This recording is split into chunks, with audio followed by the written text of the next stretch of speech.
Good morning. Today is April the 2nd, 2013. My name is Nancy Nolan Jones, and I'm a community researcher for the Social Justice Institute Oral History Project, Case Western Reserve Social Justice Institute Oral History Project. Today we're here with Angela Benson, longtime resident of East Cleveland, and we thank you so very much for consenting to give us this interview. You're welcome. And it's just a conversation about a city that you're very fond of, and I think we should start out by just telling us a little bit of a history of yourself and your family. So tell us when you were born. Were you born here? I was born in Cleveland. I moved to East Cleveland at the age of 2. Okay. At that time, we lived on Howard Avenue, 1661 Howard. Who's in the family? At that time, well, that was my mom, my dad, myself, my grandparents, my 2 aunts, and my 2 uncles and his wife. Can you tell us their names? Ruth and Frank Wright Are your parents? are my grandparents. Joanne Wright, which is my aunt, Vermeil Wright, which is an aunt, my uncle Andrew Wright, and then my other uncle Fred Benson, and his wife Sarah Benson, and his daughter Angelique Benson. And your parents' names? David and Dolores Benson. Okay, we can't forget them. Yeah, really. David and Dolores. Where did they move from? They were in Cleveland proper? My grandparents originally came up from South Carolina, Anderson, and my mom's parents came up from Memphis, Tennessee, and they lived in the Huff area, 79th and Linwood, which when they got married, they moved in with my dad's parents. And then they decided to move to East Cleveland. My mom and dad bought their first home, and when they moved from my grandparents on Ardenall Avenue. Were you born at that time? You were 2, you said. I was 4 when I moved on Ardenall. Do you have siblings? Yes, David and Daniel. Are they older? Benson, no, they're younger. They're younger. Yep. So you were the first apple of their eye. Huh? Yeah, I guess that's what you can say.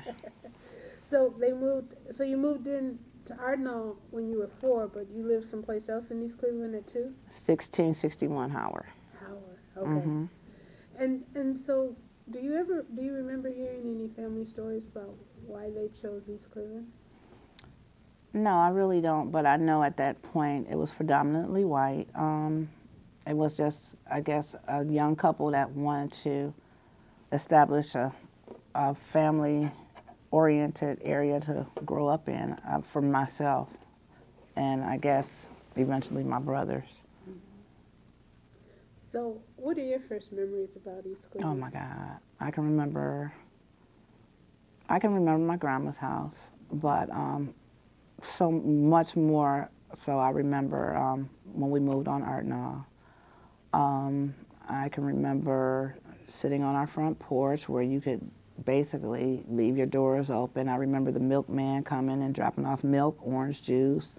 There was a steak man, the ice cream man. I can remember my mom. She was a PTA mom. I went to Prospect Elementary. And I can remember the racism that went on. Really? Oh, yeah. I think we were the second black family on our street at the time.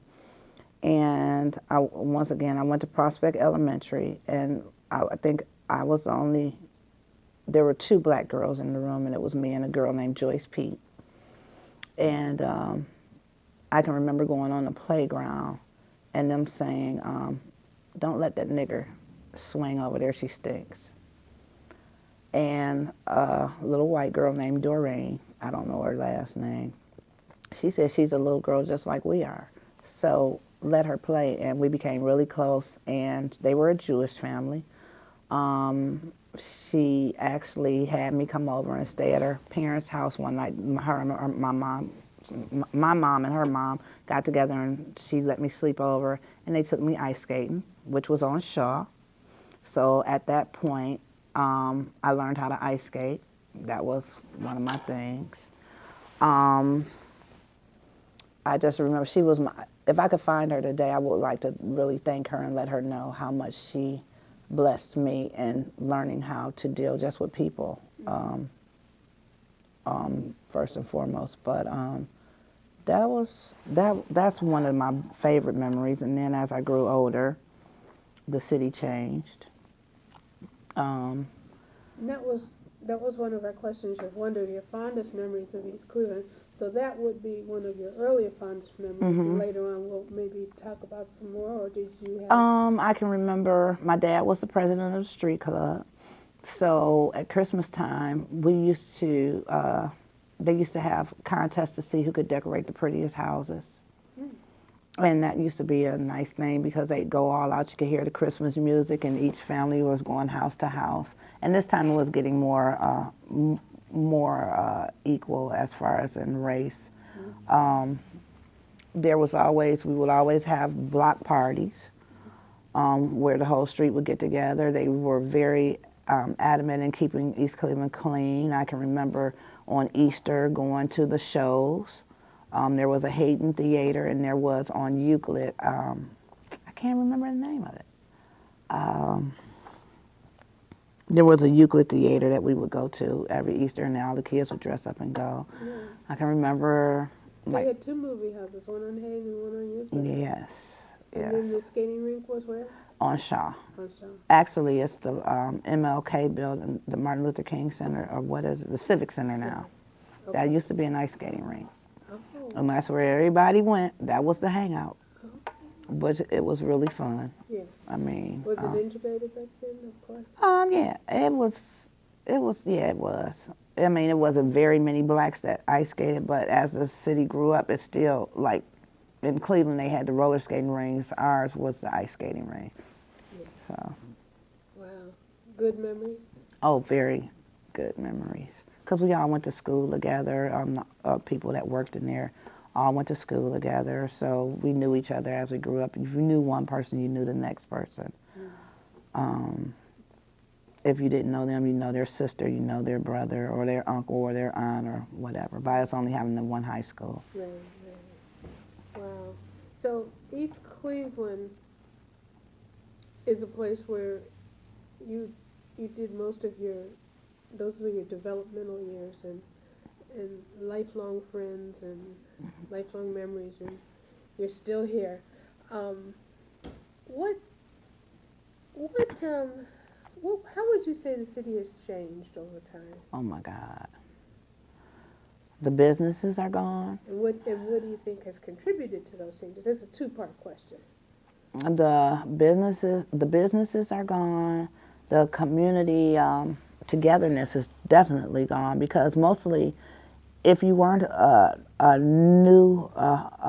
young couple just starting off, you had been there for years, which were mostly the white families, the Caucasian families, let me put it like that.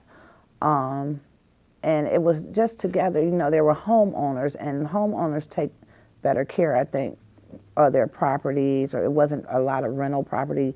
And even if you did live in apartment buildings or something, they were really nice. The togetherness, it may have been, fights or whatever, but it was something that you would make up by the end of the day, or you were playing together again, or walking together again, or talking together again. You asked me what I think contributed to the difference today. The drugs. That's a direct result of the drugs tearing the city down. It totally crushed it. The abandoned buildings, it's crazy to see this, because it's just like, I always tell my brother, which ended up moving away to California, You know, it reminds me of war-torn Bosnia, where there was a time where it was just, I would never let nobody take my childhood from me. Those were the best years of my life. So, when you say it was the drugs, was that a particular drug during that time? Was that the crack era? Or? When I think I remember hearing about that, like 1978, 79, around in there. I didn't know what it entailed, but I think back then it was more so, how can I put it, something people with a little bit of money did for recreation, which it became, when it started infiltrating into the city, it started taking over people, and it went from freebasing to smoking crack, I guess it was.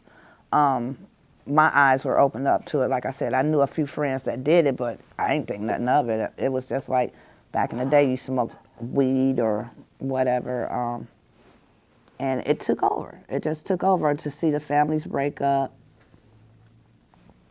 to see the properties go down, to see nobody caring anymore. Just being in high school, I know, you used to drink, or, we got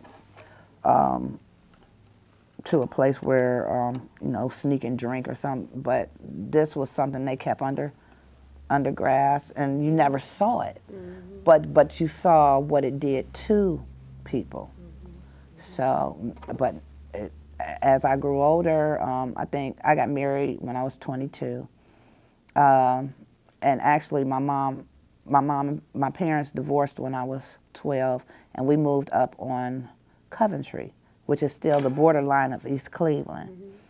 And whereas the lower part of the city started deteriorating, that part was still nice again, but you go up there now, same thing. So it's like it just wiped it out like a plague, basically.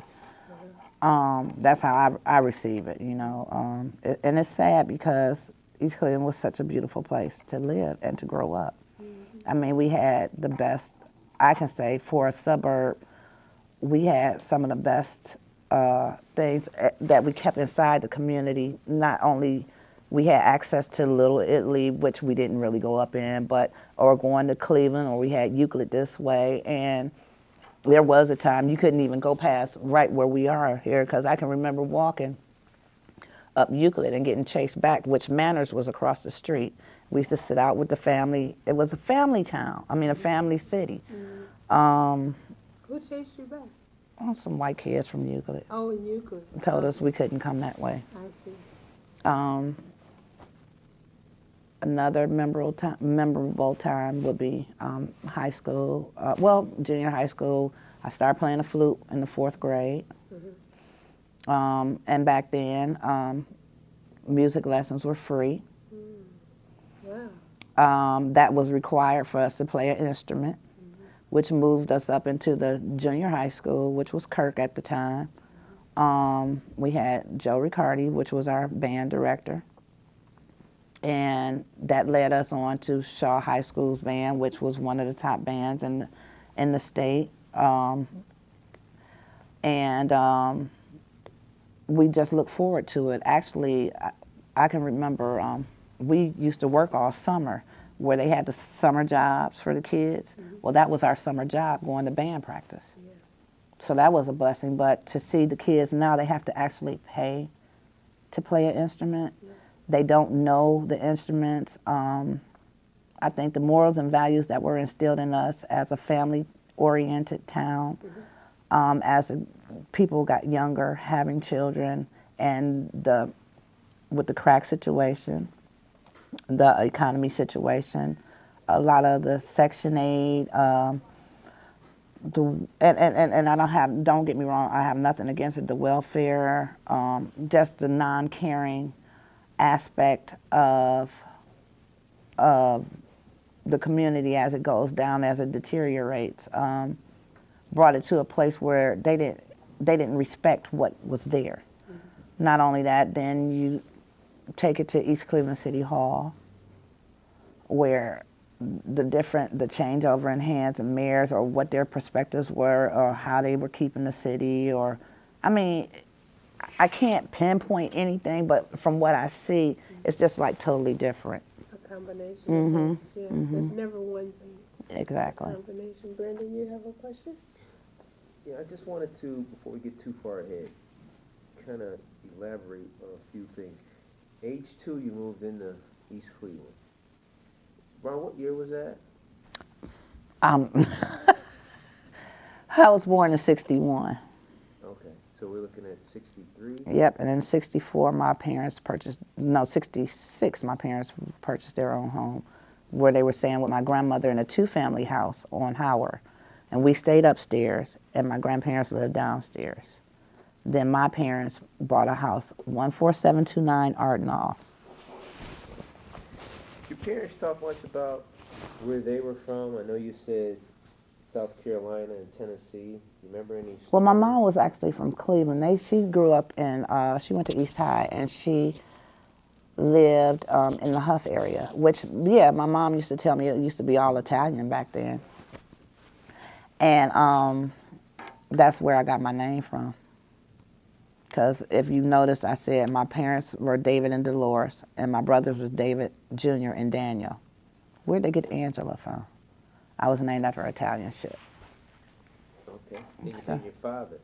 David, my grandmother moved up here with him and my uncle and my aunt, Vermeil,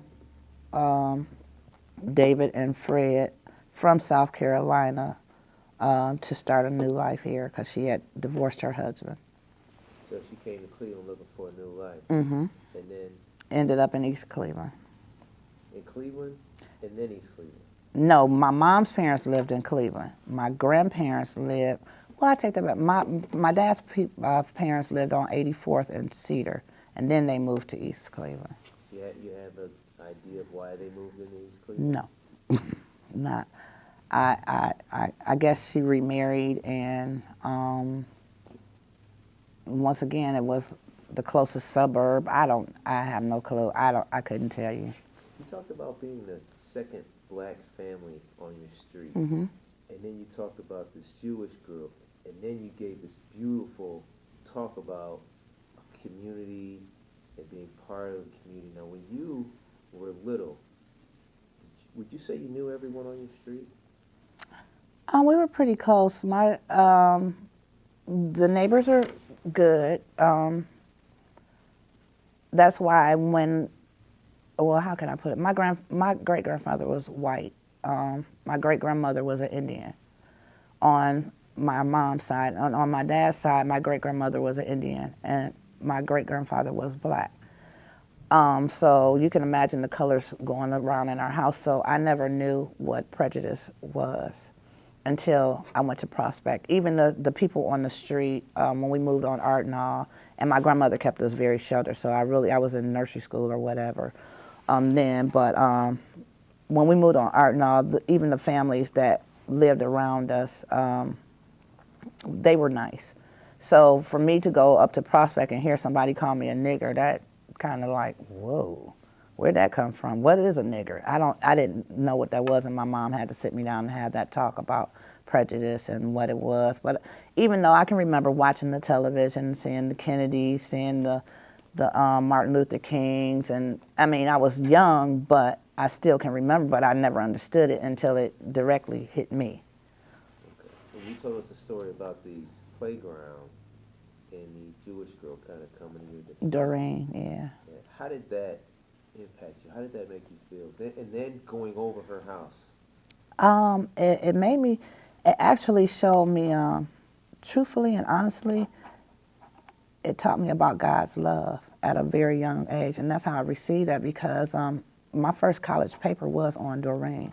I never forget, and they still have it up at the school, because they couldn't believe of I wish I could find her today. They couldn't believe the love that I received. But I was a child I was the first grandchild, first and foremost. So therefore, I never wanted for anything. Black kids didn't like me because I had things white kids had. White kids didn't like me because I was black. And then a lot of times, when you grow older, I went through the era of, because I was light-skinned and had long hair, I had a problem there. So I would hang with the boys, and then I became another name. But it wasn't even like that. It was just like, I just wanted to fit in. But today, as far as with the Doreen thing, it takes me back to that. It doesn't matter who you are, just show the love and the kindness that maybe God will give you. And that way you'll make it through.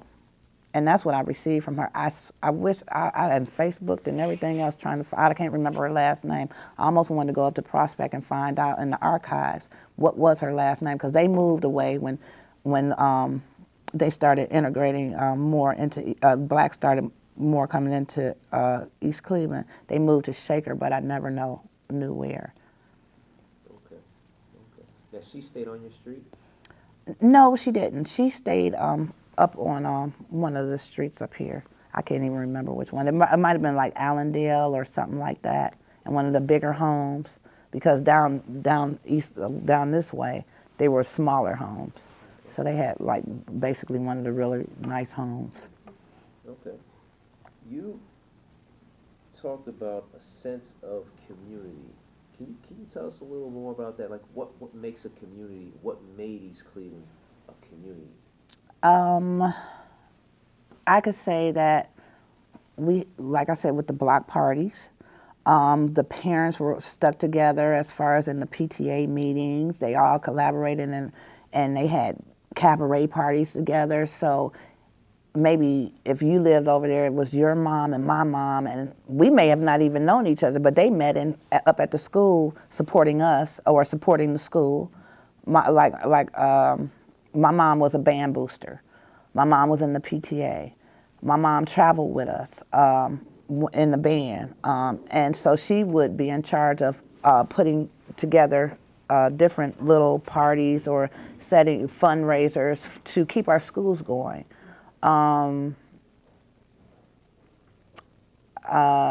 Stuff like, I can remember being in the spelling bees. I can remember her following all the way. And then with her doing that, the next parent would grasp on and do it too, or even at the ice skating ring or something like that. The parents would come over and watch the kids, and they'd sit around and talk while we were skating. I mean, if, once again, I can use it as an example, if your mom lived at the corner of my street and she saw me cutting up, guess what? Your mom was going to tear my butt up and then call my mom and let her know she did it, and then my mom would tear me up too. I mean, they say about a village raising a child, or and we truly were that knit type that tried to keep all our kids together, tried to keep us focused on the good things in life, tried to show us morals and give us morals and values, and tried to show us responsibility to be a productive person here out in society. If my parents had a cookout, per se, they were going to invite everybody on the street, and we'd all chip in no matter what. Even if you didn't have money, you were still welcome. You don't have that too much no more, unless it's a family thing, and then it's a whole bunch of drinking. I don't remember that. At nighttime, I can remember us playing hide and go seek. Guess what? The parents played too. They did things like put sheets over our head, and when we come out and run, they'd be standing there like, and it would scare us so bad, but they would laugh, and we'd all sit on the front porch and talk about it. Yeah, you thought you wanted to play hide and go seek. At nighttime, you need to be in the house, but this is what happened. I'll give you another example. I can remember my first banana bike.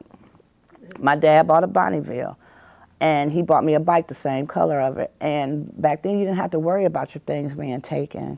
I mean, maybe you did, but not with the community that we resided in. So I left my bike, and he would always teaching me how to put things up when I'm finished with him. And I left my bike outside, but the neighbor next door had taken it and let him know that I took it, and I came out crying about my bike.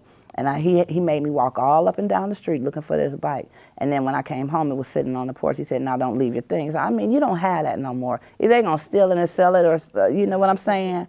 That's I truly miss that. I truly miss that. Where did you get your sense of morals and values? I guess from my grandparents, my parents, from the other people and the elders on the street. They all played a part in raising me. I mean, it was a time that it became, I went to St. James Church. That used to be a place where you go, it's like an aftercare or whatever at a certain age, me and my brothers, and we became latchkey kids. But after that, we had to come from that daycare, we had to become latchkey kids. And you would go home, and my mom would already have, the night before, already made us something to snack on until she got home from work. My dad was, he worked for MetLife. My mom worked at Job Corps. So my mom worked nights. My dad was always on the move with clients or whatever. And she would always have it set up. And then once again, if she didn't have it set up, we could go next door or across the street. And they would make sure we were all right until our parents got home. It wasn't a thing about, you gonna pay me or nothing. It was just, we were all everybody's kids. It didn't matter. We all were one. How has racism impacted you personally? I think you kind of went over that, though, when you talked about your first encounter on the playground being called the nigger word. So that has been one experience, how it has impacted you personally. How can you think of any other instances? And how do you think it has impacted the city of East Cleveland? Well, as far as diversity, I feel that it impacted it by Caucasians moving out and more black moving in. They didn't have the cultural things, and I say that because, now, mind you, before the Jones family moved in across the street from my house, there was a family there that had monkeys that were so cute. I mean, I don't think you see that in a black neighborhood at all. You know, the different Jewish, Italians, the Polish or whatever race, how do you put it? The things that they grew up on, we were all infected with them because we were allowed to use it. Matter of fact, my next door neighbor, on the other side of me, they were Japanese and Indian. I got to taste Japanese food. I actually was offered a trip to Japan, but my parents just couldn't afford it. It was, I mean, the culturalism, just the different cultures coming together as one, you know. It was sharing the experiences together, yep.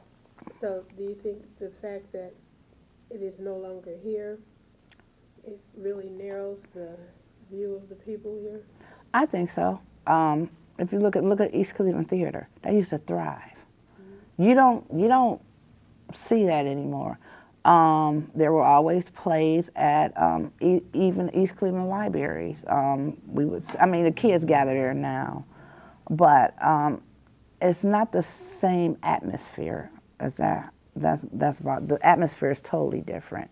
Mm-hmm. Once again, like I said, the Latchkey Kid program, when that went into play, most of the kids were at St. James until their parents got home, and then if your parents got off before mine, maybe I went home with them. You could trust the people around you. You didn't have to worry about somebody maybe shooting in the house, or versus somebody molesting your child. And it may have been, but that was something rare. Mm-hmm. Everybody basically that I know in the environment that I was in, basically there was a two-person household, a mother and a father. And if there wasn't a mother and a father, they were still cordial enough to act as acted as though there were. Everybody, like I said, just everybody was close knit and together. Do you think racism has impacted East Cleveland currently? I don't know. It's a hot mess. It's a hot mess. It's not like you don't see the white businesses anymore, which on Hayden there used to be a place called Mary's Sweet Shop, which was ran by an old lady. It was right next to the Hayden Theater. And you could go in there and eat ice cream, drink soda from the fountain, penny candy. Okay, that was a white shop, but eventually it had to go. They're like Vibers, the photo studio. Beautiful pictures. We all would go up there whenever you needed a family portrait or something like that. And when you said racism impacting, changing us, or is there any difference that I see? There's nothing but it's just like junk stores, or it's not a business environment anymore, or somewhere, I could actually say someplace I wouldn't want to live. Mm-hmm. The next question is like inequality. It's similar to racism, but you know, inequality means, just for the sake of clarity, something, I see it as something not fair, inequality.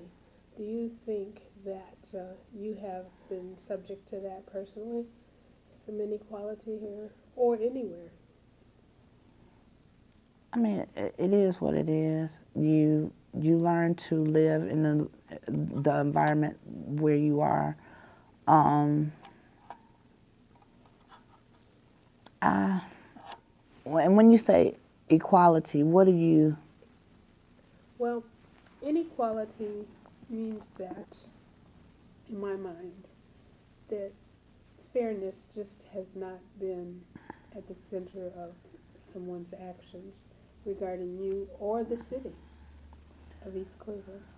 As far as myself, I'm not going to put it on me as an individual, because I know how to remove myself from certain environments if I choose to. Mm-hmm. And as far as the city, yes, because I feel that politics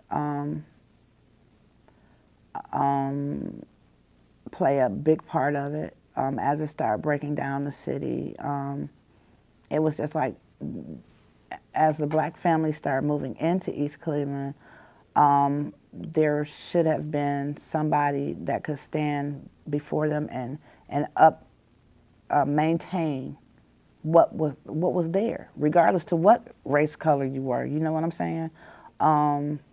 It doesn't matter that there's an all-black community now. Let's keep it moving, because at one point this was a thriving community, and as we come in to this community, let's keep it like that.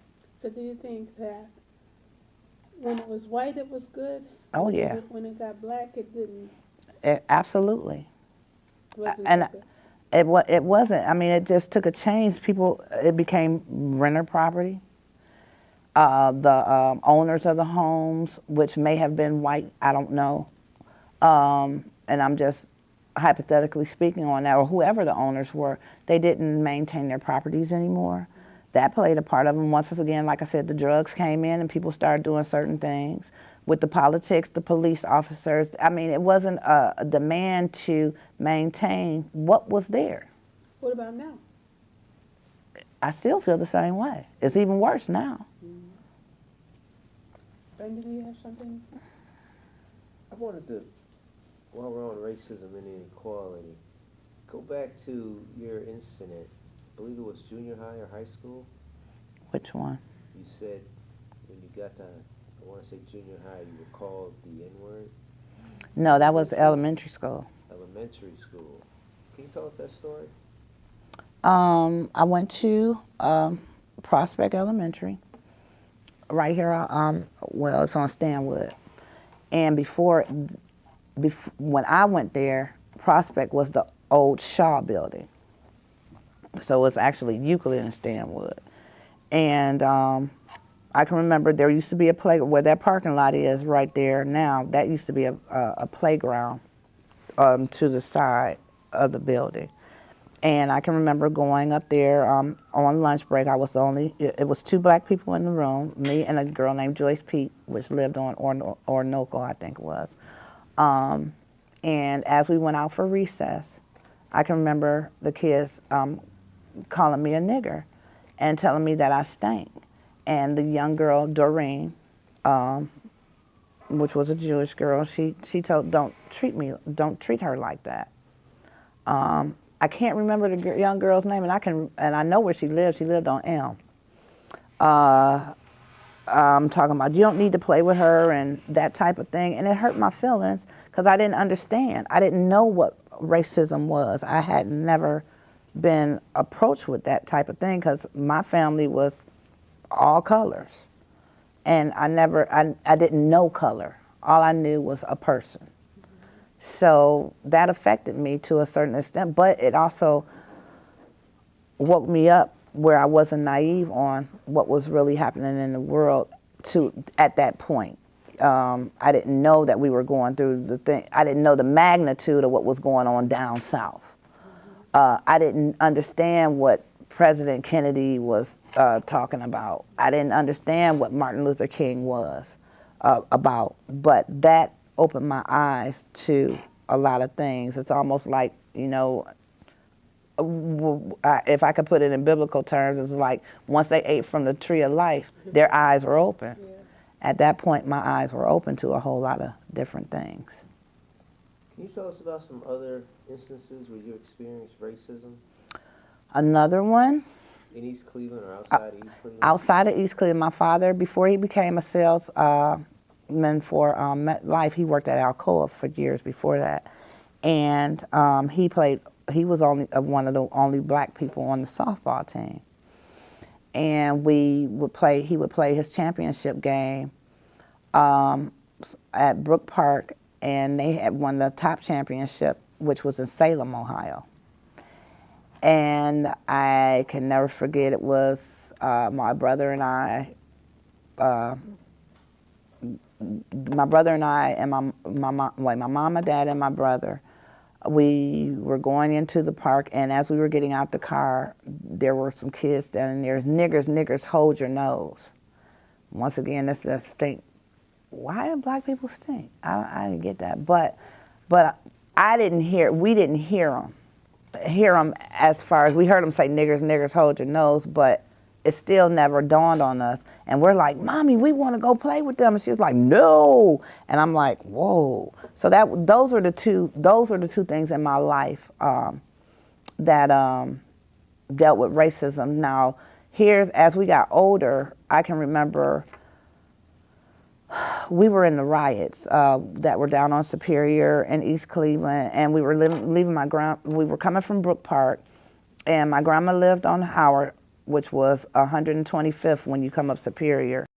And I can remember the police on the loudspeakers saying, don't get out of your cars, stay this place, stay that place. I can remember seeing cars overturned, police cars overturned, burning right there at Caryan and what's that other street over there? Not Roselle, but up further, North Lockwood. I saw people getting shot down in the middle of the streets. My dad had to pull over up under a street light, and he made us all lay down on the floor of the car. And finally, a police officer rolled by, flashed a light in the car, and told us to go. And we, like I said, we lived on Artnall.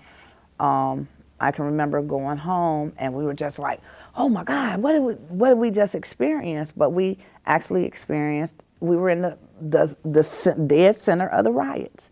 I didn't know that was a black-white issue until later on in life. I mean, my parents would always, that was when a child was best to be seen and not heard type thing. So we weren't allowed to talk about it until later on in life. But those are the three main things that I can actually remember other than the prejudice of growing up dealing with the black kids not liking you because you got things white kids have, white kids not liking you because you're black, girls not liking you because you got long hair and you light skin. I didn't do this. So. You know, we're going to come right back. I'd like to develop that more. In regards to the softball game, did your parents ever talk to each other about it or talk to you and the kids? They about probably it? talked to each other about it, but they never, like I said, we were seen and not heard. If the grown folks was talking, you didn't get into whatever. And I'm pretty sure, like my dad and his friends would be in the rec room, and I'm not sure what, because I wasn't allowed down, but I knew they would be talking. Then my mom would have, and her girlfriends, or there'd be couples sitting around the dining room table, and they play Pekino at that time. Is that what it was called? And we were sent upstairs, but I'm pretty sure. Matter of fact, I know for a fact, and my father, Alcoa was predominantly white, the workers there at that time. I can remember his boss and stuff calling and asking, well, where's your kids? And my dad's like, what do you mean, where's my kids? He says, they're here. He says, oh, I don't hear them. What do you mean by that? So are black people loud and noisy? And I mean, what? No, when Daddy was on the phone, you better shut up because he's talking. That's how I knew that. You know what year those riots were? Ooh, they had to be in the 60s. I know I was at least 7, 8, somewhere. No, wait, my brother he's 4 years younger than me, and he remembers them. So somewhere, maybe. I don't know, not even 12, because my parents got divorced when I was 12, 11 or 12. Okay, so I'm trying to get a understanding of the family in how you dealt with racism from a family perspective. That's what made me so naive to it. My parents never really discussed that part with us. I mean, after a while, they just said, well, some people think that because of the color of your skin, you're different. But my mom always instilled in us, you're not different. And my grandfather, I had a little brother that passed away that had blonde hair and blue eyes. So what? I mean, I didn't see that he took after my great-grandfather. I did not see people as color. You were just darker than me, or you were just lighter than me, or you just had straighter hair than me, or yours was curlier than mine. That was not an issue with my life or in our household. Not that I know of. I'll put it to you like that. I mean, I'm pretty sure they talked about it, but as far as in front of us, never. They just taught us to love people as they are, for who they are. That gets me in a lot of trouble today. But I'm taking you had a strong church presence. no, actually, there was a lady on the street. I was raised Catholic. My mom went to St. Philomena and Christ the King. I didn't like that church, so I would go with my grandmother, and she went to a Baptist church, and I didn't like that church either. But there was a lady, I didn't have any sisters, and there was a lady on my street that lived 3 doors down that had 5 girls, and I would go to church with her, and she went to a Church of God in Christ, and I was like, whoa. And I'm like, okay, I like this kind of church. They loud, they crazy, but I sang in the choir. I acted in the plays, and that's what brought I was in church all the time. 7 days out of 8 days a week, out of 7 days a week, I was there 8. So that was my excitement, because there were girls in her family, and I didn't have any sisters, and my mom allowed me to go with them, and I think that's where my church started for me. Okay. My curiosity of trying to figure out, why are they acting like that? What they talking about? I'm like, why God, why he ain't talking to me like that? Why I can't feel what they feeling, that type of thing. So. 3 instances of racism. Anything else? Racism, work? How about high school, college, work? How about inequality in that same context?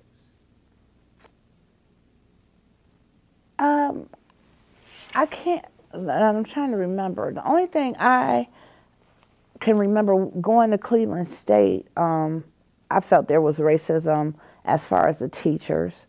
They paid more attention to the Caucasian children and the foreign children more than they did the black students, because I was blessed to be in college at the age of 17, so I was still pretty young. I also told you, well, I started at 17. I was at, how can I put this? Because my dad made me leave Ohio State, and because he didn't want me down there because he was very protective. But when I came back, I went to Tri-C, which was a blessing. I went to the main campus. I actually had my first grade teacher was my first year professor in English. I felt nothing different there. She was a black teacher, actually. I didn't feel anything different other than I didn't want to go to a community college, and I just left a university, so I failed out.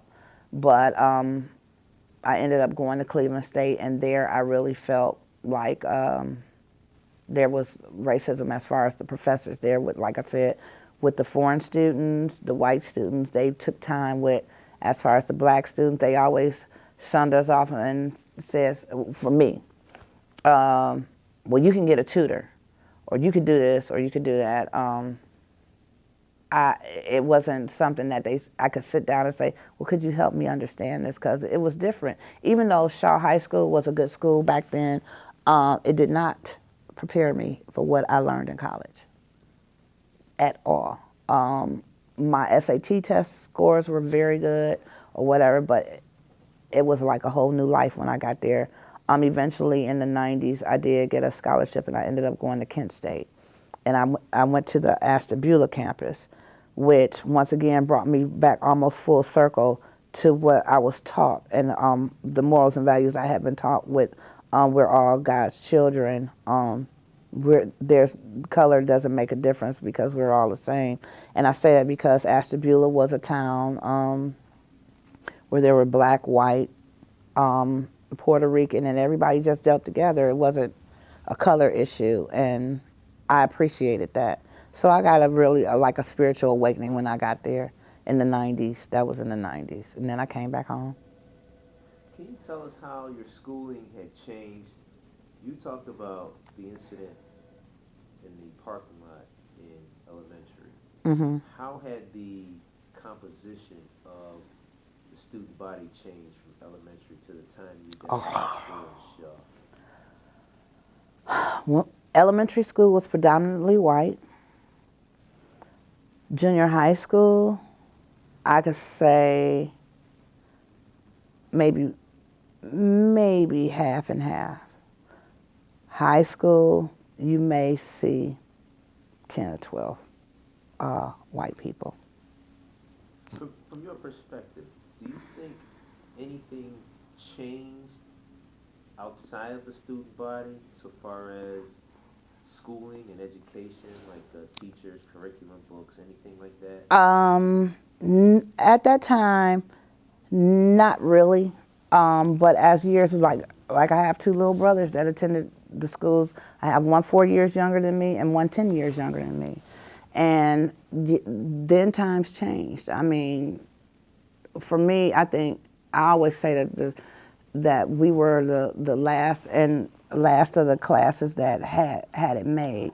My other little brother graduated in '83. That started where the kids had to work more. I mean, they had to basically work more for themselves, whereas there was more help as I was growing up. There was a time when teachers cared, and when I was growing up. Not saying that they don't care now, but there was more so sense of care. The teachers would invite you over to their homes or take a group of the kids that did well and have sleepovers and stuff like that. by the time I think my baby brother, the one that's 10 years younger than me, graduated from Shaw, I think it was more so, it's to me, now this is just my opinion, it was more so about the money. It wasn't the love of the child's education anymore. And there were some of those teachers still there that did do that, but the ones coming in, it was a job versus a heartfelt thing to get these kids, to teach them to make sure that they had some morals and values, like in the home, with the single parenting being more profound. It wasn't the same to me. I don't even know how to explain it because it's an inner feeling. But it's sad because it hurts. It does hurt to see not just the community, but the world period go through the things that they're going through as far as the education, the parenting. I'm not homophobic or anything, but just a change of life period. With the gay teachers, the molesters, and like I said, I'm not saying that I'm not, well, how am I putting this? I'm not saying that, I can do much about it. All I have to do is be myself. But the killings, that bothers me. I can remember a young lady, she got hit right on Stanwood in Euclid. That was the first time somebody got killed. She got hit by a car. But now the change with the guns, the police in the schools, all of that bothers me. What does our future children have to deal with? If they already got police, they got these gun wars, they got the drugs, they got peer pressure, which is the peer pressure of living in the streets. We strive to go to college. We strive to have a job where there were opportunities. There's not very many opportunities like we had, like I had. There's, like I said, the killings, the drugs, the prostitution, the older people taking the young girls that's trying to go to school because they're cute. They taking them and selling their bodies somewhere else. It's just a whole bunch of stuff that's ugly. It's ugly. So far as school goes, and I know we talked about this, you think inequality had anything to do with the downfall, if you will, of the educational system here in East Cleveland?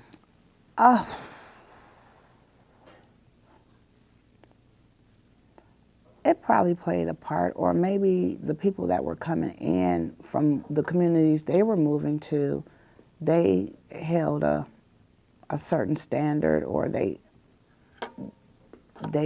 came from a place that hadn't been raised like the children were here.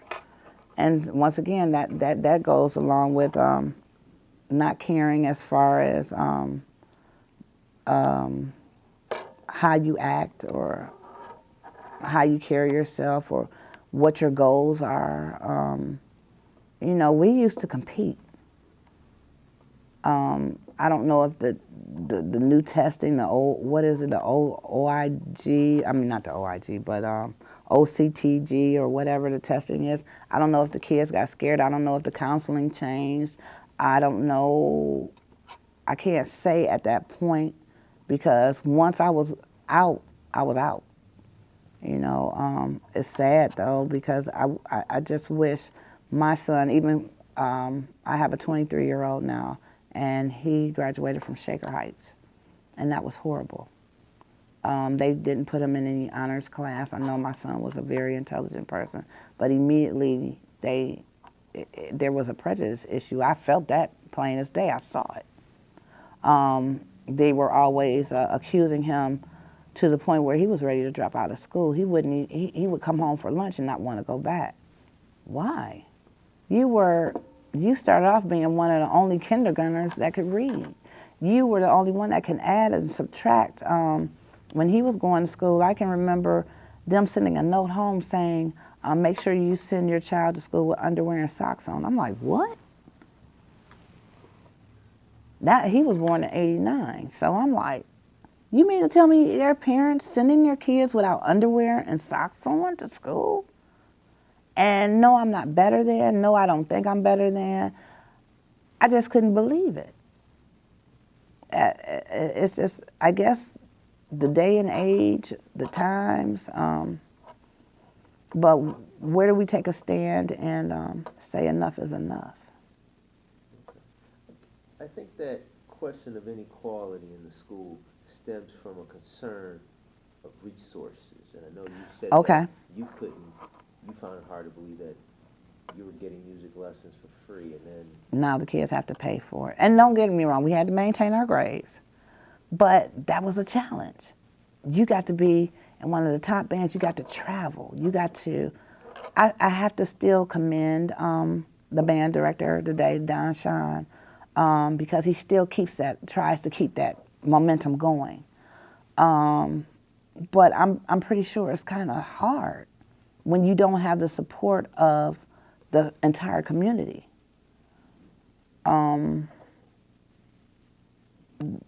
He's one that still holds the old school reins.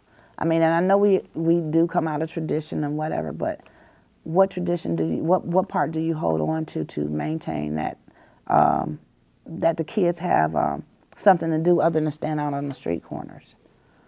What do you offer them to stay inside the community? As far as there's a job, there's a record shop. Bibbs Record Shop is down there on Hayden.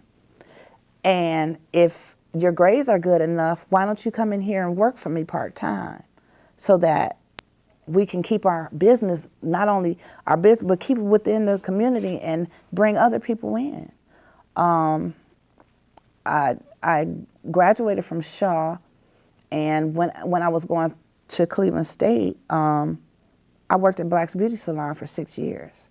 Miss Black took me under her wing as a cosmetology student and started me off as a shampoo girl.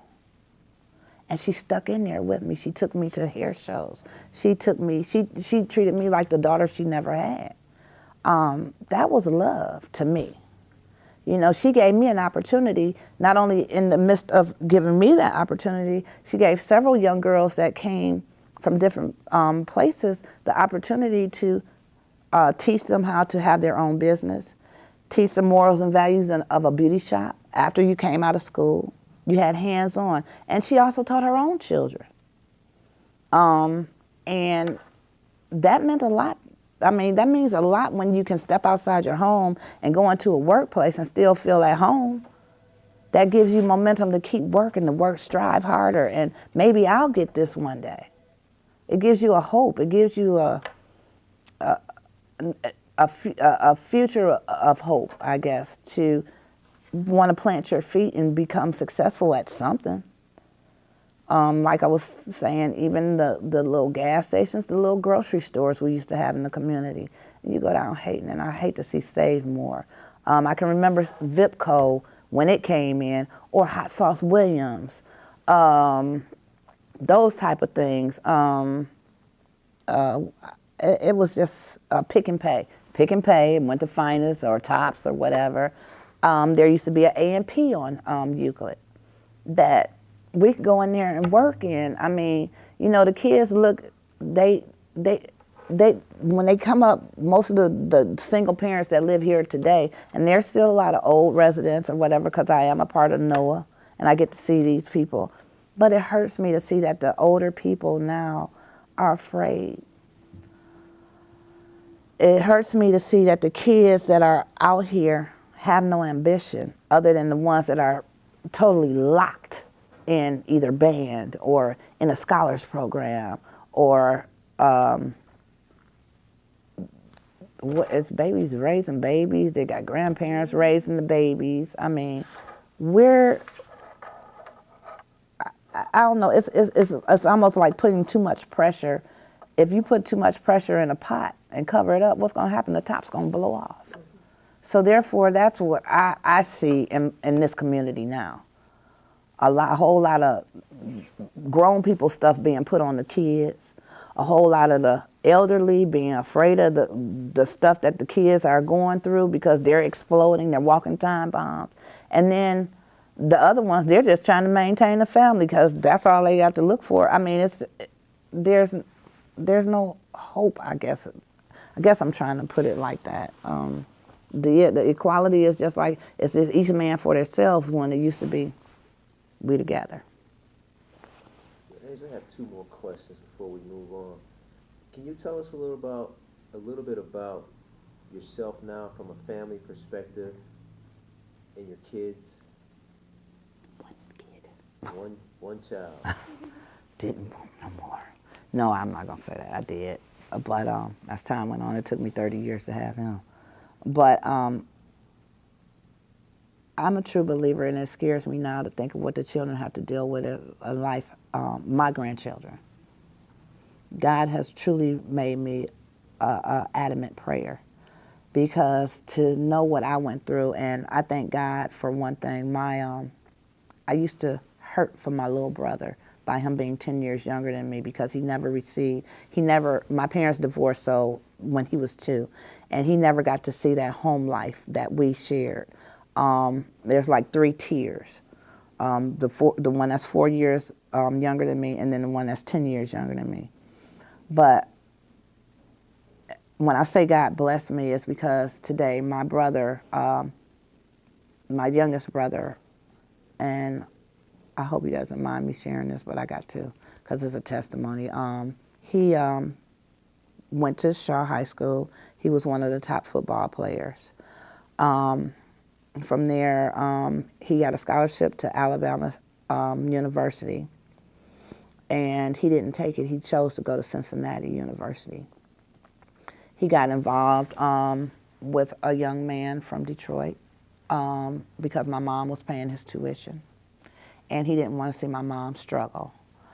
He chose to try to get with this guy. He didn't sell drugs, but the guy was selling drugs, and he happened to be in the car when the police caught him.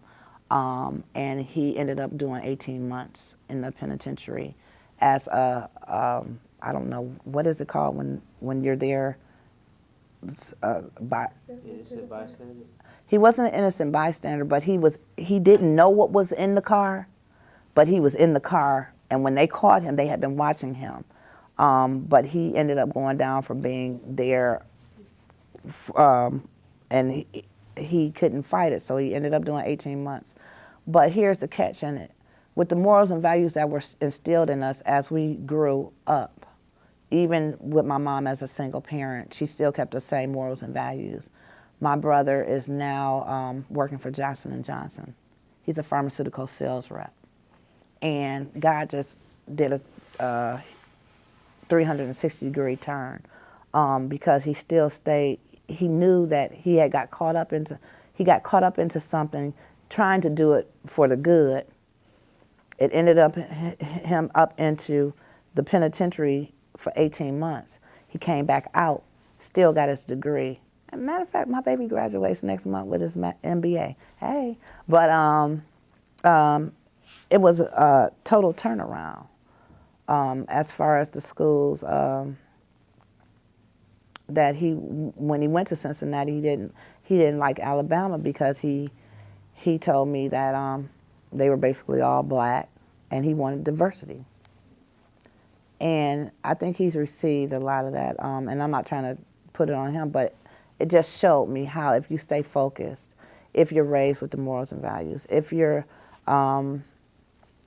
stay attentive based on where you came from, if you keep your base, you can always go back to it at some point in life and prevail with it, because we struggled when he was in college really hard because my mom was working 3 jobs or whatnot. What that did for me is I didn't want to be in the situation that my parents ended up, so I'm going to stay with my husband. Guess what? I ended up getting divorced when my son was, I think, 6 years old. And I wanted him to go to the best schools because I didn't want him to have to go through the lower school system like Shaw had become, that my brother went through, but he still fought through. I got, I saw how, guess what? He rebelled because he couldn't fit into the money, quote unquote, the money status of the children up there. And I thought I was doing a good thing to put him in a school, because I actually was living on 93rd in Chester at that time.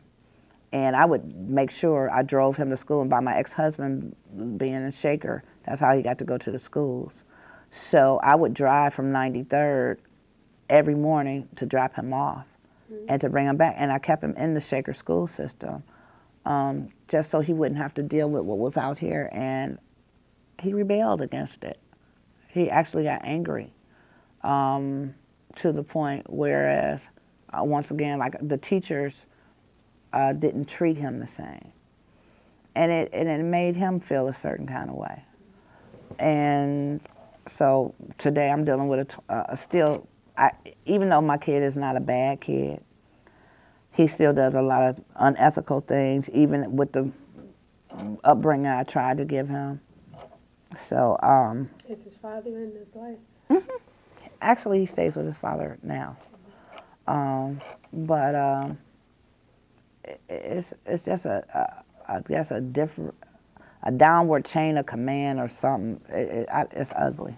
I don't like it. But he's not a bad kid, but he's not one that I thought he would be. So.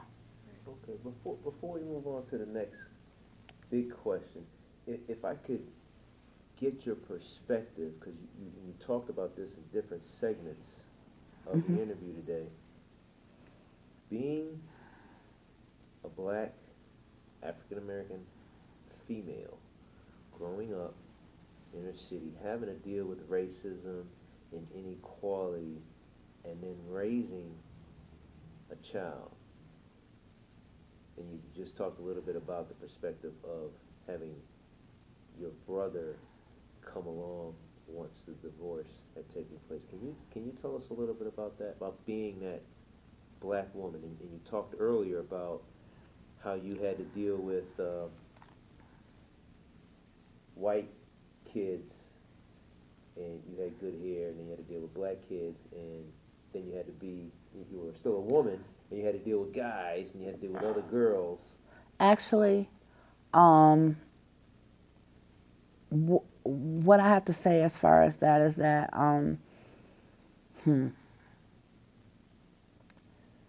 dealing with those things, you put them on the back burner and you don't realize that they're still there.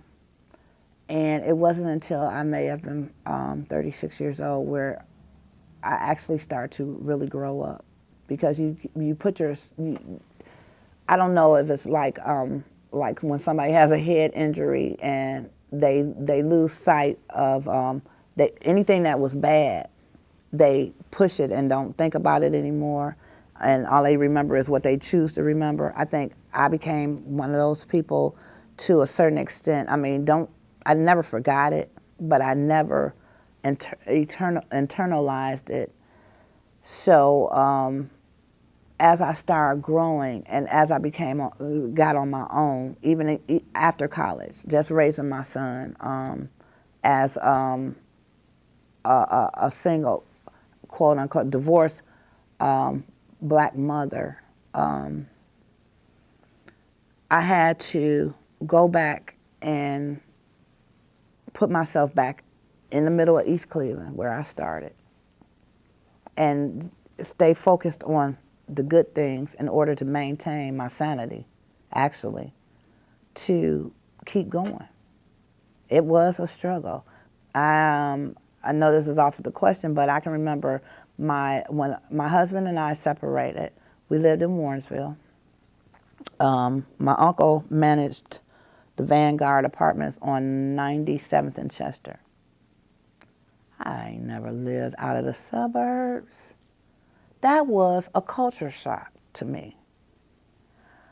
I was a payroll clerk at May Companies downtown. My son was maybe 6 months old. And I can remember I didn't have a car then, and I can remember taking off work one day to keep him because he was sick.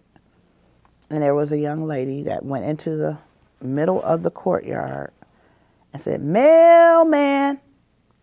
I told my mother and them they was trying to kill me. They got a town crier to tell when the welfare checks come out. No, I wasn't any better, but I had never experienced that. Immediately, I went back in the first gear where Miss Black had taught me, strive, do this, we got your back. My parents, keep pushing, you're gonna do better.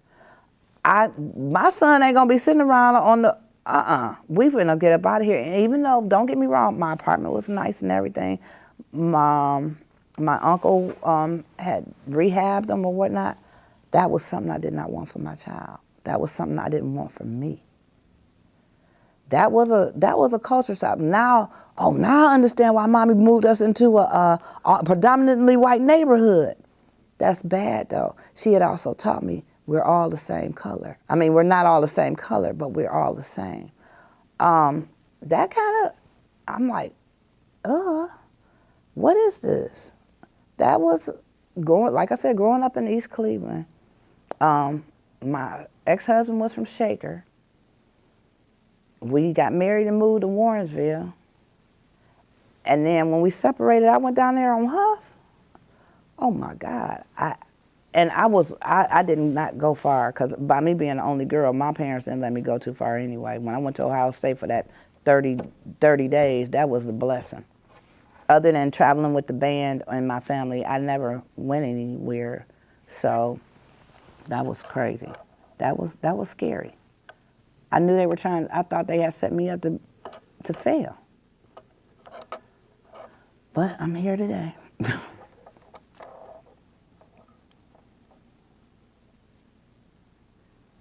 Can you recollect any memory or instances when the community of East Cleveland fought for something?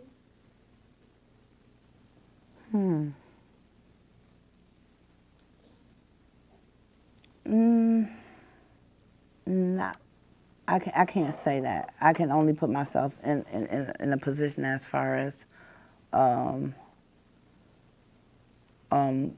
like our band, when they fought to allow us to go to Jamaica or to go out, and we had to get the parents together to see that this is what the children want, this is what they need, and they've been blessed to be able to do this. But other than that, I not. You see them fighting now for equality? Oh yeah. They're trying to. It's like they're trying to bring it back, and I'm all with it. I'm with it. I fought. I actually went with Noah. I had the opportunity to go to Washington and give my testimony about me getting shot in East Cleveland, to try to save Huron Road Hospital. That meant a lot to me, because with what East Cleveland has become today versus what it was before, there's a lot of violence. When they removed Huron Road, this is the center of attraction to Euclid, to Cleveland. And when they removed that, now you have to go to Hillcrest or Metro. So what are you saying? With the time length of them traveling, they'll be dead. So it's like, oh, now you're trying to kill my people off. I mean, that's just how I took that. But I was able to give my testimony at Capitol Hill to try to fight to keep our city where a lot of our children were born, where I know that hospital saved my life. What happened that you got shot? I was, I think it's Melrose, went to the store, and I was, a guy tried to rob me, and I just told him just to follow me because I knew my boyfriend was in the building at the corner, and when we got in the building, he unloaded his gun on me. We walked right past the East Cleveland police station, and a lot of people always say, why didn't you just go in the police station? I'm like, so he could shoot me in my back? No, I didn't. And I mean, he was taken care of.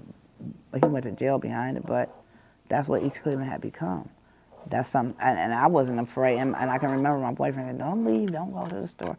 I'm going, I ain't on that. I know the city, but I had been gone and came back. So I've been through a lot in this little town. But I still love it because I know this is where I was raised. So when you say they fought for the hospital to stay, they stood together for the students in the band.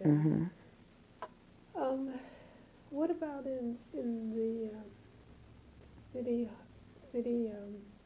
council meetings? Do you see the city fighting? Are people in the city, or is that just an isolated few? You know what? One thing, I hate politics because it seems so crooked to me. But the other thing is that I have attended like I said, the NOAA meetings.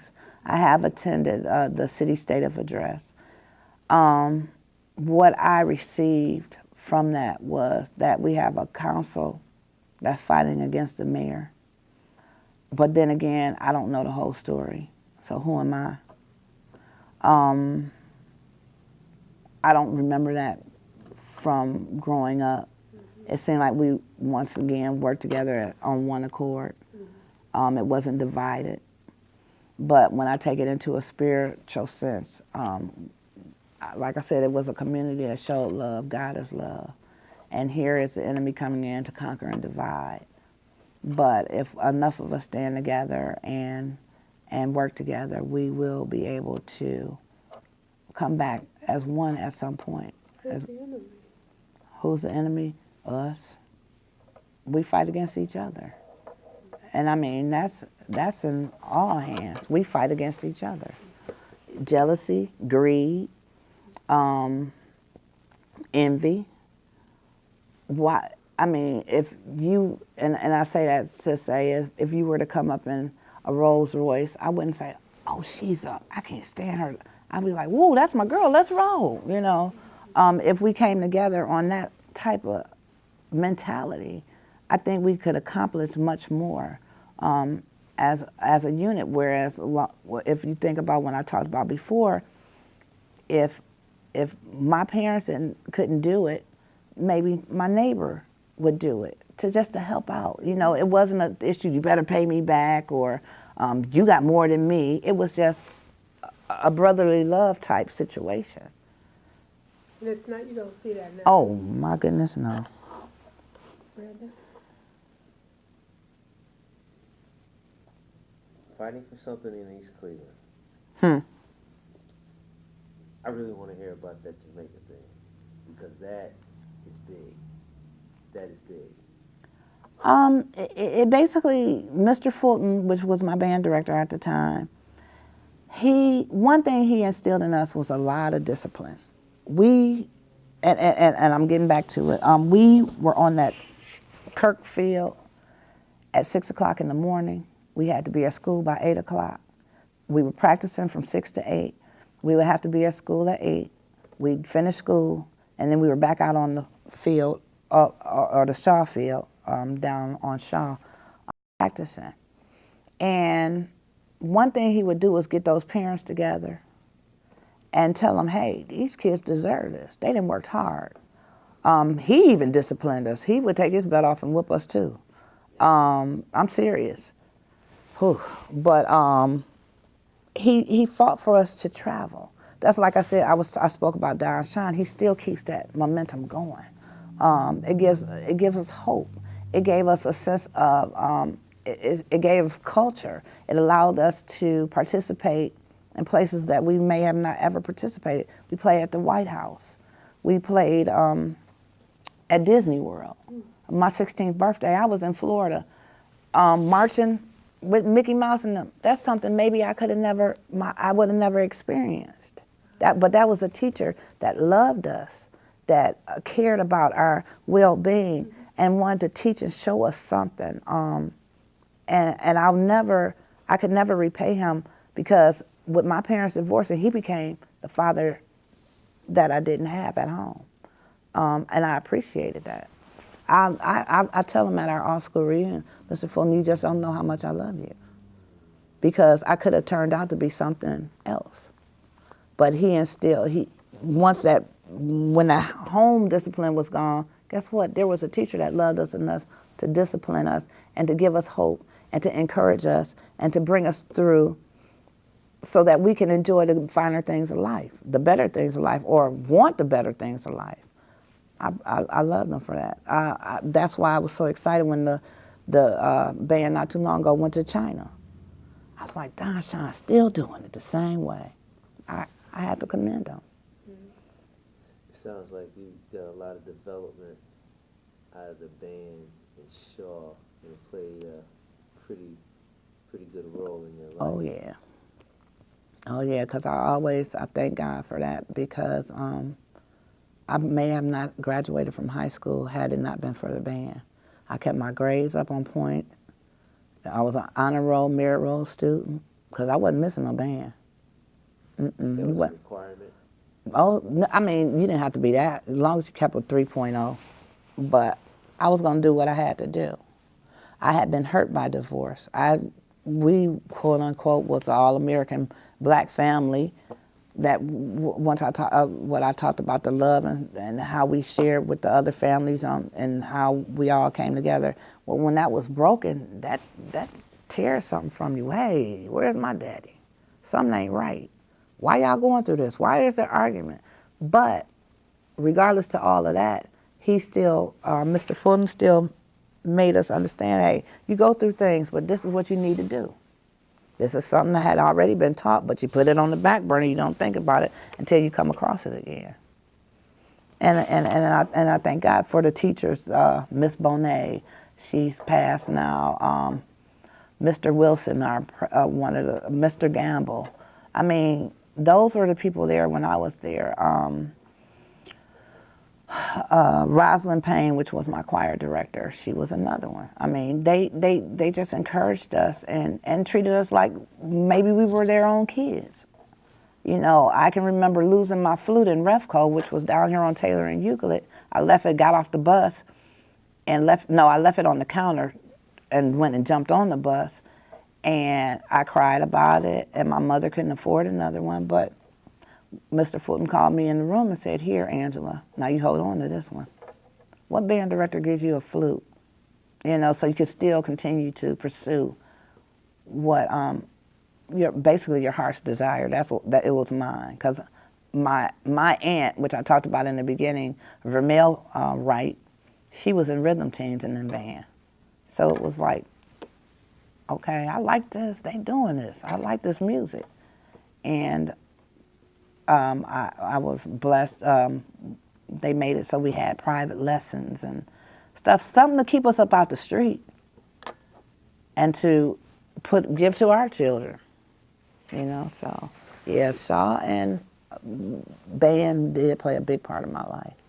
It fits in because earlier you talked about the community being it takes a community to raise a village, so it just wasn't in the community, it also was in the schools. Schools, absolutely. Okay. Absolutely. Did they have ballad bands back then? Yes, of course, we started that. I know Shaw started, just didn't know when. Oh yeah. So you competed in ballad bands? Oh yeah.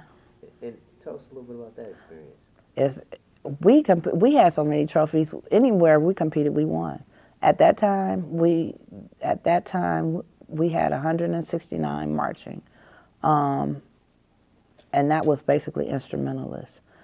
Thing I miss today is seeing the band. It's small, but they're good. I played flute piccolo. Mr. Fulton made you play, if you played a C instrument, you had to play a bass clef instrument, which I had to play trombone. So once again, diversity there. We would go to Columbus for the state fair and win. We would go to Strongsville, win. We would go Geneva, win. I mean, we were very competitive and we worked hard for it. That's what he instilled. Hard work pays off. That's what I got out of that, and we did well. I miss it. I still dream about band at 51 years old. That's awful, but I do. really rich foundation. Um, but let's bring it back to the city of East Cleveland. How do you feel the surrounding institutions and cities have impacted East Cleveland? And when you say institutions, what are you saying? Could be the museums and Case Western Reserve, and University Circle. I think University Circle and Case Western Reserve, they still have a lot of that culturalism. I also worked there at Case. It impacted East Cleveland. I don't think they're into it like it was when we was, because we always went to the observatory, we always went to the art museum. Guess what? They can't afford the trips to. But then again, I don't know, because I don't have any school agers anymore. My son, like I said, my son went to Shaker, so they were always going on different trips or whatnot because they could afford it there. But as far as East Cleveland, I don't think that. Matter of fact, I don't really even see a school bus unless it's football season, when they're going away to a away game, and you may see the band, or you may see the football team or the basketball team. I can't say. As far as that, I don't think it's very much other than University Circle that in the neighboring communities is show them. I mean, what is it that you want to show them other than playing with the different schools around? Well, you know, in terms of perhaps city maintenance, the maintenance of the streets, perhaps. Oh, Jesus. Perhaps sharing some administrative responsibilities or some. No, you don't see that. You never saw potholes in East Cleveland. Now you hate to drive in East Cleveland. I mean, that was something that the city kept up with. And when you look around and you see the abandoned buildings and the abandoned homes and the ugly grasses and the empty business places which once stood, it saddens me. And I think I spoke about that within our community. There's nothing really to offer them. To look up to, like the grocery stores. Or no, there's a Family Dollar. Yeah, there's an AutoZone. Yeah, there's I just noticed that was a casino down the street. Is it on Strathmore? Is that a casino? Yeah, Pick and Pay. I'm like, oh man, they bringing this in here now. And then you figure, okay, now most of the families here, from what I can see, are either older on a fixed income, struggling to make their families work, or on welfare. Why would you put a casino over here? So they could sit there and hope on nothing. So you could sit there and sink all your money into that and get caught up in a vicious cycle. All the payday loans. You know that's a vicious cycle. That aggravates me. You tell them, okay, I'll give you a $300 advance, but guess what?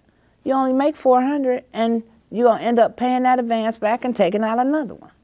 Vicious cycle. So what are you setting me up for, failure or to achieve? That's good.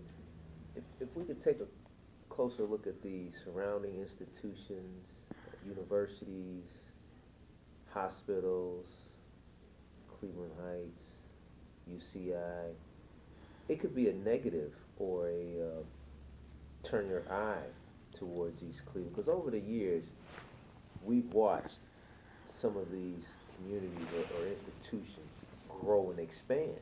Mm-hmm. How would you say they've impacted East Cleveland over the years? I don't see much impact, and that's just being honest. And I'm praying because as I look at Cleveland Heights as the next one up, it's turning to the same thing to a certain. It's still a long way to go, but it is. Shaker.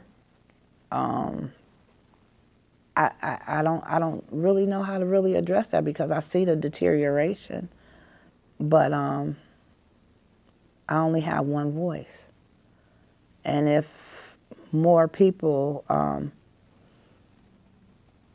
I guess if more people came to a point whereas, once again, racism, let's not make it just black and white. Let's just make this a family-oriented thing. Let's not make this rich and poor. Let's work together to come together so that we don't end up, let this be an example, East Cleveland be an example to what can happen if we don't stick together, and then furthermore, let's help them get back to a surrounding where it can be a thriving community again. I actually, it's sad to me. I don't want to start crying because it is. It gets to me sometimes because, like I said, my childhood was beautiful. I concur with you. And sometimes when you go underneath the bridge, going in the case, and you see it's like a different world. It's a different world. Yeah, so I mean, when we think of surrounding institutions. But when we get over to University Circle and we see that different world, what maintains that? Because Case Western Reserve is there. You still got the little jazz clubs. You still got the little restaurants. Guess what? That used to be East Cleveland.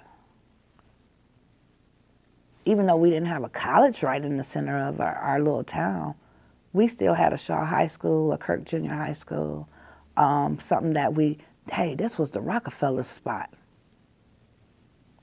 I mean, what will it take for us to come back to that or somewhere near it so that we can give our new babies hope? We give our new families hope that have moved into our community to say that, you know what, East Cleveland ain't so bad. Because everybody running from it, I mean, that, you know what I'm saying. It's sad. I thank God for my church. Because we are truly, my pastor is truly working on helping the community. And I can remember when we moved up on Coventry, when I moved from Artenal, I hated it. Even though I was still in East Cleveland, it was not the street that I grew up on. And I always said that when I go back, I'm going to make East Cleveland just like it used to be. Guess what? Even though I know that I may not be able to accomplish that, I can play a part in it. And that's where I am today. It's beautiful. That leads us right To the last question, what are you prepared to do to help make East Cleveland better? So you're doing it through your church life. My church life, through NOAA. Anywhere I can fit in, I'll get in. What do you do with NOAA? Actually, I'm just a participant in there, and I advocate sometimes for them. I attend the meetings to see what is going on, to keep up with what is going on. And if I have input, I try to just keep it to a point where sometimes I'll go volunteer in the office to call the the people that still reside here and homeowners, to bring them out to the meeting so they can hear what's going on. Mm-hmm. And so they can speak their voice, not only my voice, but guess what, here's another voice, or one that grew up with me, or one that's still here. Mm-hmm. So I try to just bring the community back together where I can, how I can. I think that's good. And, you know, as you just answered question number 10 for me, I realized I skipped question number 9, and what is your vision for the future of East Cleveland? And what are the major issues that need addressing in order to better the neighborhood, the communities in the city? Wow. If it was left up to me, I would tear down a lot of these I would tear down all the abandoned buildings and homes, mm-hmm. or refurbish what I could refurbish, mm-hmm. to, if necessary, start the street clubs back up. I mean, and get some bold people that's going to stand and say what really needs to be done. Make more opportunities within the city.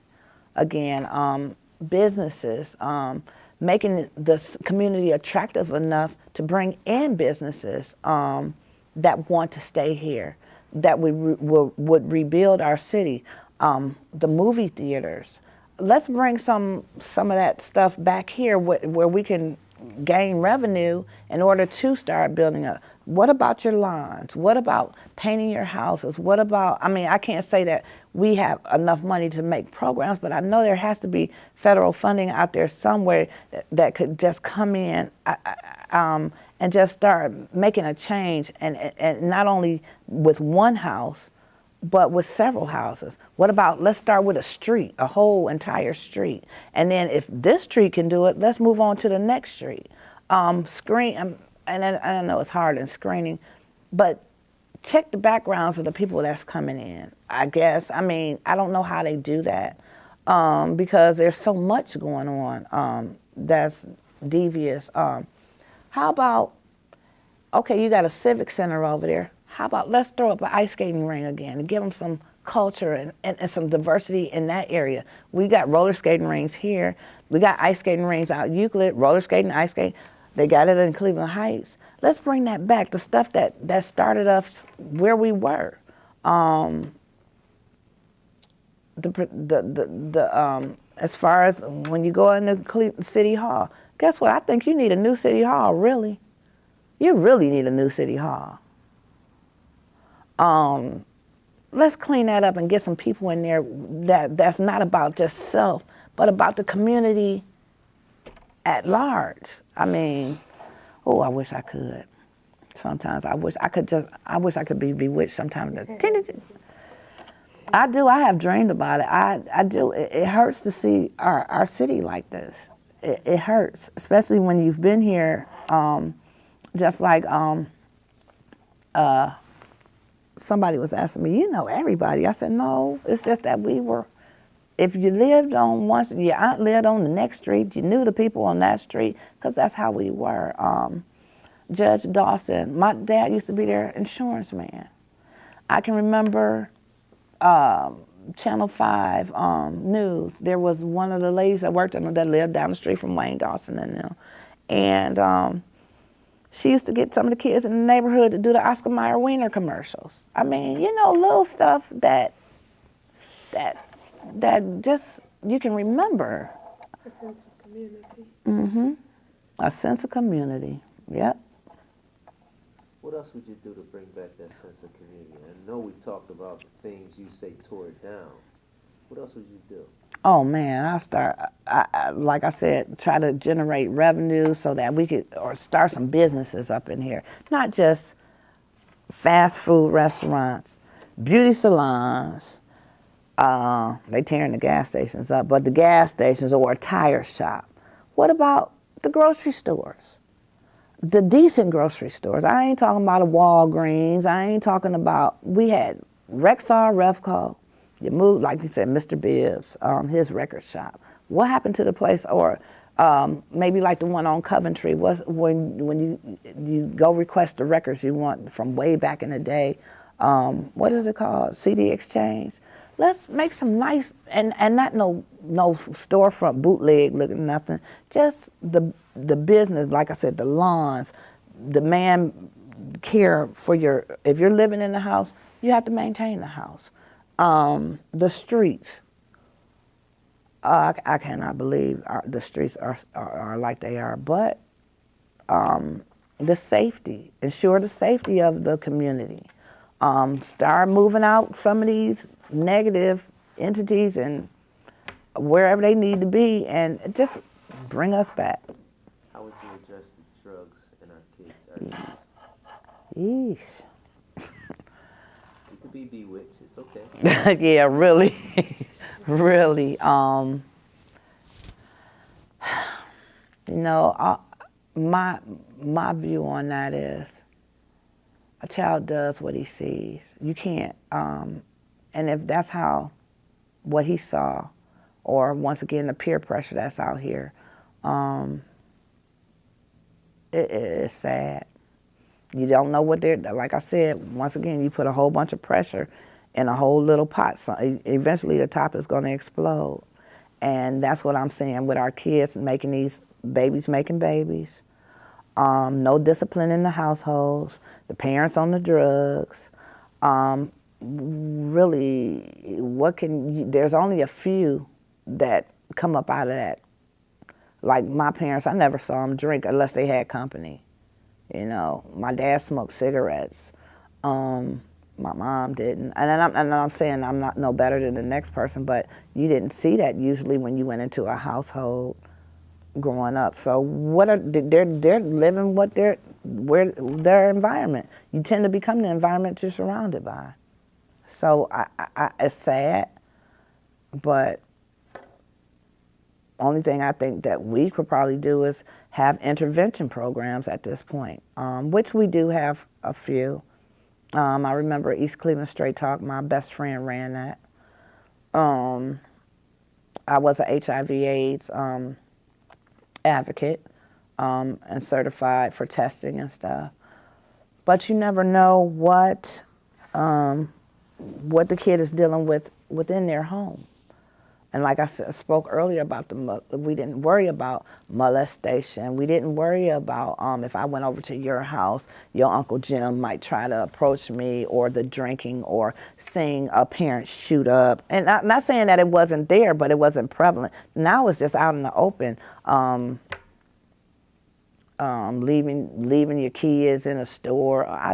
It's just. And if I was left in a store and I was able to live a grown life, I probably medicated too. You know, you don't know why, what, or where they picked up this from.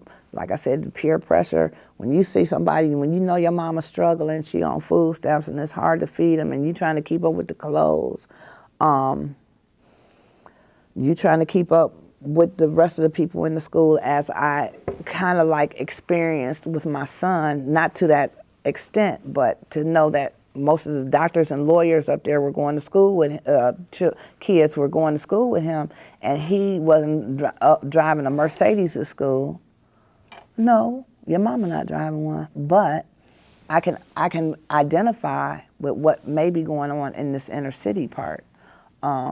You trying to keep up with the Joneses. But when do we become mature enough as parents, as community, once again, as teachers, to say, it's not about the outside. Get that inside together so that you can maintain once you get out of whatever your situation is. That's where I am with that.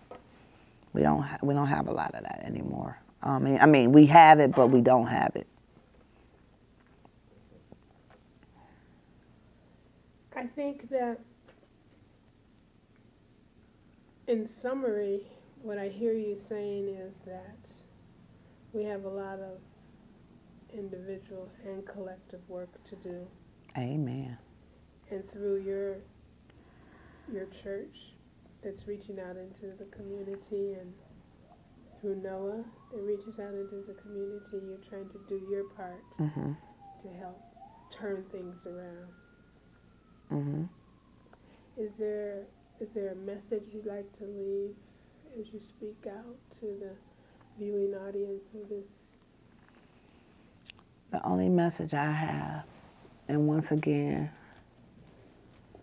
is love covers all, a multitude. If we quit focusing on the outside and help where help is needed and deal with our insides, maybe we can come back together as we once were. It's a good place to stop. Thank you very much. You're welcome. When I talk about the culture that we were taught, I can remember when Corp Lounge used to have the swim team. And you know how the girls do at the Olympics, and I don't know what you call them, they dance in the water, stuff like that. The kids today didn't get to see that. It was mandatory that we had swimming at Shaw. If you had a fire alarm in the winter, guess what? You were standing outside in your swimsuit. It was just a beautiful thing. They had water sports back then. You heard of water sport? We don't even have a swimming pool anymore, do we? Not there, and not only there, down at Shaw. Do they have a swimming pool down there anymore? Wow. Wow, they took out Corp Lounge, but I'm talking about the one where the football stadium was. Remember? That went out first. That was okay. That used to be a swimming pool down there. We had so many resources that we could revert to. Like I said, in winter, ice skating, summer, swimming, band, the parks. Positive activity. Positive activity. After the football games, did you do like we did? Yeah, we went to the lounge. We walked up Shaw. And then go to Angela Mia. Sit down. Please. Be We used to ride our. places Absolutely. Even the other team would be at Absolutely. Angela Mia eating pizza with us. Really? Yeah. Yeah. And we'd walk. It was love. I mean, it was so much love. I reiterate again, I would never change my childhood. Right, never. And that's why the all-class reunion is so special. Because all we do is sit around and talk about, man, you remember that game? Yes. You remember how we all walked up to Angela Mia after that, and then after that we walked home, and oh, it was beautiful. It was And beautiful. when you go to the all-class reunion, you got Collinwood, Glenville, Cleveland Heights, Shaker Heights. Everybody. Everybody. And there's no... Because not only by us being such a competitive little suburb community, we made friends outside of that realm. And those people still come back to say, "Hey man, what's up? How you been? You still playing?" Look at Russell. I mean, you know, we got very, very successful people too that came from our Shaw. So they all get together, and those that we met outside the schools, just like, for instance, even though Clark went to St. Joe's, he grew up in East Cleveland. He went to Kirk. You know, his parents had it where he could go to private school, but he still comes back. That's a blessing. You know, just to see our people that went off and did some. Who's the other one? Living single. Oh my God. What? Nice skinny guy. What is his name? You know the guy from Living Single. He was up there. Can't think of his name. And I know him just as plain as day. I can't even think about it. He was the maintenance guy. Mhm. Did you know the Talley brothers? Of course. He dated my cousin, Jackie Terry. I want to say that their parents either still own the house. I'm not sure if they're living in there, but they still own the house. Okay. At Holyoke. Okay. Yeah. Okay. And Wayne Dawson. Wayne still comes back. Yeah. And Yeah. He's out front in a lot of things. And he always has Shaw Band on the news. I love that. My dad was his insurance man. You know, when they were growing up. So, I mean, it makes... There were a lot of good things here. Oh, my God. It was. It was. Miss Benson, we thank you again. Okay.